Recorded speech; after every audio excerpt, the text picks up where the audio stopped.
मराठी मातृभाषा चॅनलवर आपले स्वागत। आज आपण मराठी बालभारती इयत्ता दुसरी या पाठ्यपुस्तकातील लोभी कुत्रा ही एक चित्रकथा पाहणार आहोत। मुलांनो, इथे एक सूचना दिली आहे ती पहा। चित्रे बघ, गोष्टीच्या शेवटी काय घडत असेल त्याचा विचार कर आणि गोष्ट पूर्ण करून सांग। इथे तुम्हाला पाठ्यपुस्तकातील पान क्रमांक 6 याच्यावरती बघायचं आहे। चित्र दिलेले आहेत, त्या चित्रांचं निरीक्षण करायचं आहे। चित्राच्या वर्णनावरून तुम्हाला सुंदर गोष्ट बनवायची आहे। चला तर मग आपण सुरुवात करू। चित्र क्रमांक 1 काय दिसत आहे? चित्र क्रमांक 1 मध्ये इथे एक कुत्रा आहे। कुत्र्याच्या पाठीमागे एक घर आहे। आजूबाजूला हिरवे गवत आहे, झाडे आहेत आणि कुत्रा रस्त्याने चालत आहे।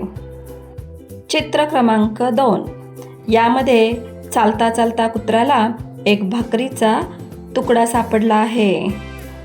चित्र क्रमांक 3 मध्ये भाकरीचा तुकडा तोंडात घेऊन कुत्रा पळत आहे।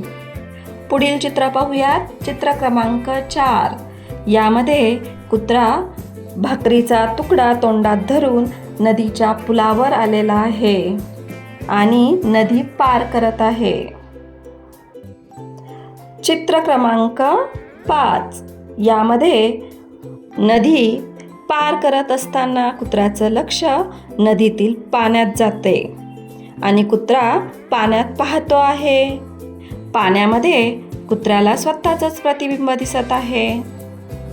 मुलांनो, पुढच्या बॉक्समध्ये शेवटी काय घडले असेल ते आपल्याला लिहायचं आहे।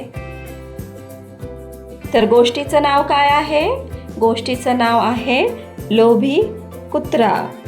तर त्यावरून काय घडलं असेल त्यासाठी आपण जे चित्रांचं वर्णन केलेलं आहे त्यावरून सुंदर गोष्ट बनवूया। ही गोष्ट तुम्ही ऐकायची आहे। तुमच्या छोट्या बहीण भावांना, आई वडिलांना, आजी आजोबांना नक्की सांगायची आहे। तर चला आपण गोष्ट पुन्हा एकदा ऐकूया।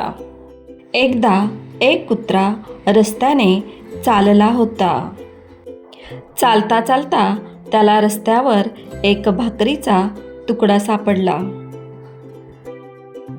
भाकरीचा तुकडा तोंडात घेऊन कुत्रा धावू लागला।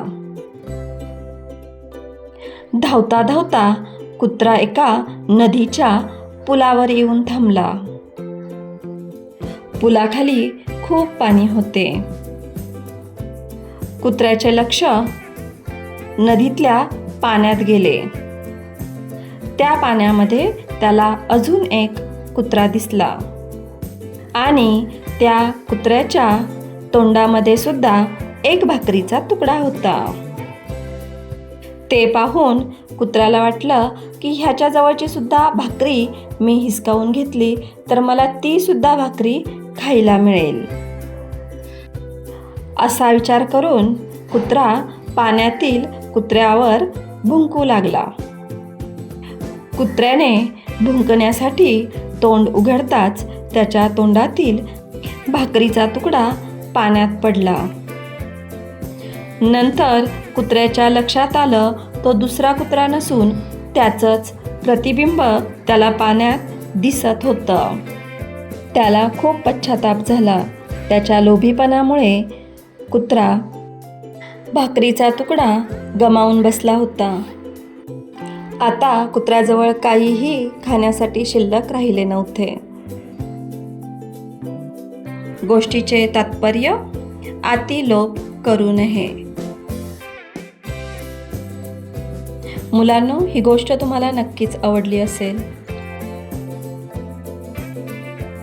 व्हिडिओ आवडला असेल तर व्हिडिओला लाईक करा। अशाच प्रकारचे नवनवीन शैक्षणिक व्हिडिओ पाहण्यासाठी चॅनलला अवश्य सबस्क्राईब करा। थँक्यू।